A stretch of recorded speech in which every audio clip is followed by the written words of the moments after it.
हर किस्म के रूहानी जिस्मानी मसाइल और वज़ाइफ के लिए पीर इकबाल कुरैशी चैनल को सब्सक्राइब करें।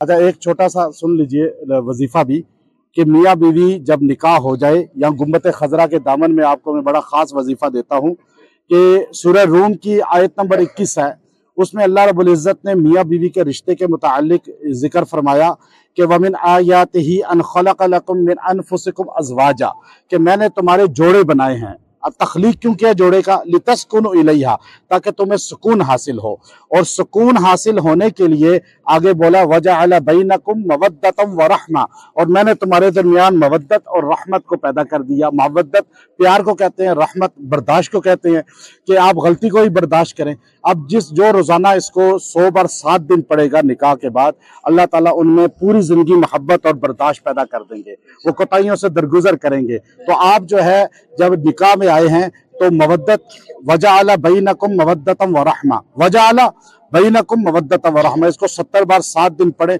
7 दिन पूरी जिंदगी है, और यही 7 दिन में आपके लिए अल्लाह ताला मवद्दत और रहमत पैदा कर देंगे।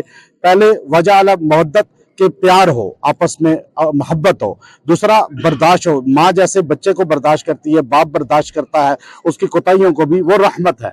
अल्लाह ताला अपने बंदे के गुनाहों को बर्दाश्त करते हैं, ये रहमत है। तो ये इंशाअल्लाह इससे पैदा होगा। इसको आप 7 दिन रोज पढ़ें, 70 बार दुआ करें, अल्लाह ताला इंशाअल्लाह इसमें मोहब्बत पैदा फरमाएगा।